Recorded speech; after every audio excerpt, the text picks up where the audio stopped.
청소년이 되면 얘를 내 한테 딸린 객체라고 너무 생각하면 안 되고 완전히 독립된 개체로 진짜 점점 더 완전히 독립된 개체로 가는 길인 거예요. 그거를 인식하는데 제일 좋은 방법이 바로 하숙생 요법입니다.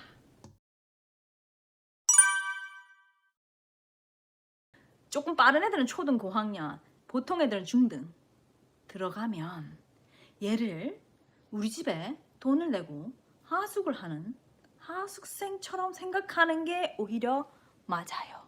맨 처음에 가면 하숙집 어머니께서 집을 보여주시면서 얘야 이게 너의 방이야 이러시고, 그 다음에 우리의 밥 먹는 시간은 이 시간이고 뭐가 필요하면 이렇게 말씀하시. 그렇게 맨 처음에 뭐 합니까? 오리엔테이션, 우리말로. 그죠?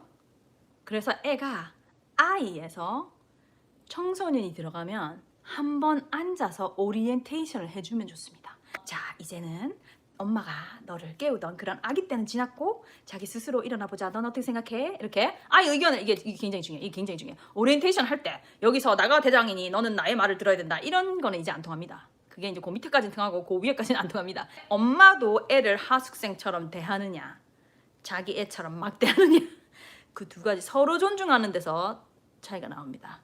근데 이 오리엔테이션을 100가지 준다 이러면 됩니까? 되나? 하숙 나가고 싶죠? 중요한 룰을 몇 개 쳐주는 게 너무 많이 치시면 안 돼요. 몇 개 쳐주는 거예요. 그 다음에 두 번째는 그 룰이 잘 안 된다. 그럴 때 어떻게 하냐? 또 하숙생이라고 생각해 보세요. 하숙생한테 네 문제를 나는 고쳐야 돼. 니는 이걸 진짜 말을 안 들어. 이거 안 됩니다. 몇 번을 말했는데 이게 안 되고 너는 책임감이 있냐 없냐 이러면 안 됩니다. 너와 내가 함께 이 문제를 어떻게 해결하겠냐 이렇게 제시해야 됩니다. 우리가 이 해결해야 할 숙제가 있거든. 우리 이 상황을 어떻게, 이 숙제를 어떻게 우리가 같이 해결하면 좋을까? 네 생각은 어때? 그러면은 이제 아이가 13, 14, 15세 되면 지 생각이 어느 정도는 있어요. 말이 될 수도 있고 안 될 수도 있고. 그러면은 그때 말이 좀 안 되는 얘기를 하면 아, 네 생각이 그래? 그러면은 그 부분에서는 우리가 여기 다 같이 그렇게 좀 하긴 어려우니까 그러면은 요렇게 네가 요렇게 하고 우리는 요렇게 도와주는 건 어때? 조율을 해나가는 겁니다. 그래서 근데 이게 그러면 선생님 뭐 답도 제대로 안 하고요, 뭐 제대로 안 돼요 이러시는 분이 있을 거예요. 그러면 맨날 잔소리 하는 건 됐습니까 지금까지? 그죠? 그렇게 생각하면, 그래서 이게 그때 막 반짝하는 아이디어가 안 나온다 하더라도 그렇게 한번 테이블에 앉아서 사과 먹어가면서 너무 기분 나쁘지 않게 요것이 지속적인 우리의 풀어야 할 숙제라는 걸 내놓고 하숙생 당신의 생각은 요거를 어떻게 해결하면 될 것 같아요 라고 질문을 던진 것만으로도 지금 잔소리 100번 한 것보다 훨씬 큰 머리 안에 효과가 들어가고 있습니다. 이렇게 아이에게 이 상황의 숙제라는 걸 적절하게 이런 자리에서, 기분 좋은 자리에서 캄한 상태에서 문제를 테이블에 올리고 앞에 갖다 준 다음에 너는 이것을 우리가 함께 어떻게 풀어야 한다고 생각하니? 그게 원칙입니다. 그러면 애들이 있잖아요. 되게 엉뚱한 소리 할 것 같죠?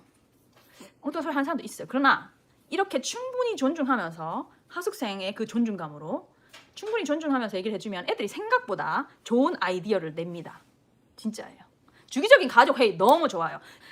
근데 이게 우리가 문화 자체가 처음부터 안 하기 때문에 갑자기 막 잘 이렇게 다르게 자르는 애를 확 바꾸기는 어렵잖아요. 근데 요 어렸을 때 이렇게 탁 다듬어 놓고 우리가 그 숙제의 상황은 같이 해결한다는 걸 어릴 때부터 해놓으면 이게 점점 쌓이고 애가 스스로 자기 문제를, 그 상황을 해결하는 답을 내놓는 그 훈련도 하게 됩니다. 대학생 1년생인데 하숙생 요법. 하숙생 요법으로 굉장히 존중해줘요. 내가 막 열받을 때 있죠. 열받을 때 말이 탁 나가기 전에 이 사람이 나에게 돈을 주는 하숙생이었으면 뭐라고 했을까? 방 빼라는 거는 안 되죠. 사실 하숙생이 짜증날 때마다 방 빼라 하면 하숙이 됩니까? 우리가 하숙을 하는 사람인데, 자, 이게 가능하면 문제를 풀어서 같이 잘 살아보자는 개념으로 나가야 되죠. 첫째, 절대로 비하하거나 존중하지 않는 나쁜 말을 쓰지 않겠죠. 그런 말 쓰면 안 돼요. 근데 이렇게 해가지고 뭐 세상 위에 살라 그러냐, 니는 진짜 뭐 맨날 말해도 이런 말 하숙생한테 할 수 있습니까? 아무도 못하죠. 친구들 안 되죠. 제가 하숙생에서 저도 야단을 맞은 적이 있어요. 세수할 때마다 목욕탕에 물 다 튕겨놓은 거야. 그러니까 할머니가 아주 조심스럽게 나한테 나영 세수하고 나서 여기는 수건을 한번 닦아주세요 이렇게 아주 부드럽게 부탁하는 말로 저에게 얘기했습니다. 그래서 그 다음에 제가 물 튕길 때마다 휴지를 닦았어요. 그러니까 또 휴지가 낭비되잖아. 또 보시더니 나영 휴지 쓰지 말고 수건으로 좀 해줘. 이렇게 아주머니가 말씀해 주셨습니다. 그러면 오늘 중요한 거 2개 했어요. 하숙생 요법으로 그 아이에게 충분히 존중해줘라. 그 다음에 problem solving, 그 문제를 그때그때 잔소리보다는 그런 패턴이 있다고 하면 그 패턴을 우리가 해결해야 할 숙제 상황으로 열어주라.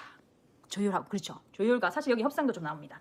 약간 조율과 협상인데, 협상은 약간 주의해야 하긴 해요. 애들이 잘못 협상을 배우면 어머 그럼 나 이거 하면 뭐 해줄 거야 이렇게 나오는 거, 그러면 그건 잘못된 협상입니다. 협상은 이제 서로의 필요함을 조율하는 그런 부분으로 나가도록 하면 좋겠습니다. 그리고 이 청소년기에 몸과 호르몬과 정신과 뇌의 폭발적인 성장을 하고 나면 이 가장 마지막에 성숙하는 전두엽이 성숙하면서 드디어 철이 든 사람이 언젠가는 될 겁니다. 이 부분이 성장할 때까지 조금 기다려줘야 돼요. 조금 더 느린 애가 있고 조금 더 빠른 애가 있습니다. 근데 봐요, 핸드폰 많이 하는 학생 뭐라 그럴까? 아무 말도 안 하잖아. 못하잖아. 못하는 거예요. 진짜 게임만 하는 학생 뭐 말할 수 있습니까? 잘 못해요. 이제 이 나이 지나가면 내가 어여라 저여라 할 때가 좀 지난 거예요. 만약에 핸드폰을 계속하거나 게임만 계속한다, 이것도 한번 요거는 해볼 수 있어. 얘야, 우리가 이렇게 삶을 사는데 이 폰이나 게임에 하루에 8시간이 들어가 있다. 그건 아무래도 너가 성장하는 데는 좋지는 않은 것 같아. 너는 어떻게 생각하니? 이 정도?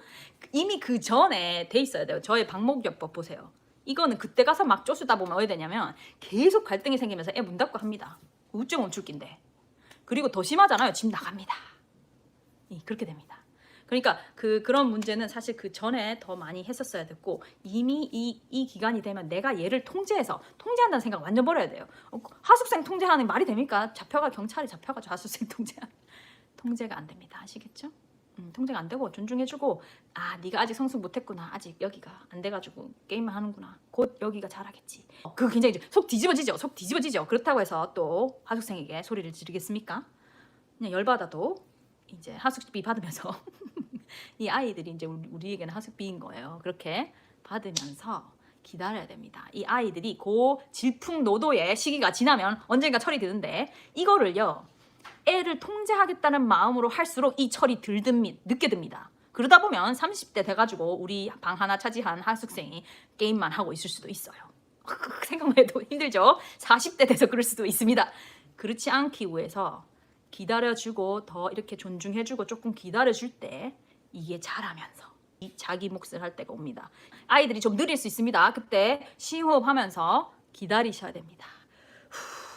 하숙생 조금 더 기다리시면, 그때 싸운다고 해서 애가 이 머리가 빨리 크지 않습니다. 그때 싸우면 더 늦게 크는 수가 있습니다. 우리가 이렇게 내 삶을 내가 주도적으로 사는데 힘들 때가 있는 이유는 우리가 어릴 때부터 그런 존중과 너가 스스로 할 수 있다는 이런 걸 많이 못 받아서 그럴 수 있어요. 그럴수록 우리 아이들에게는 그런 기회를 어릴 때 많이 줘서 빨리 요게 자기 알아서 자라도록 기다려주고, 그 다음에 그 정도 크면 자기가 알아서 세상을 헤쳐나갈 수 있는 캡틴 되도록 노력해 주시기 바랍니다. 제가 그랬죠. 애들은 거의 부모님 거를 많이 흡수합니다. 뭐 100%는 아니지만 그거를 흡수 많이 합니다. 그 자세를. 그래서 자기는 책을 안 보고 홈쇼핑을 제일 좋아하면서 아이가 책을 많이 보이기를 좀 힘듭니다. 아시겠죠? 분명히 관계가 훨씬 더 회복될 겁니다. 문제가 다 해결된다, 이렇게는 제가 말씀할 수 없어요. 하지만 관계가 훨씬 더 회복되고 그 아이가 문제 해결할 수 있는 능력이 훨씬 더 커질 거다. 요거는 제가 확실히 말할 수 있고, 그게 완전한 정석이다. 정석 프린시플이다. 그 원칙이다. 어쨌든 오늘 하숙생, 자 집에 이제 돌아가셔서 자기 하숙생한테 여기서 해줘서 참 고마워 이런 말도 좀 해주면 좋아요. 그러니까 이렇게 얘기하죠. 우리 집에 우리 이런 아들로서 딸로서 이렇게 열심히 해주고 있어서 고마워. 바이바이. 굿나잇. 바이.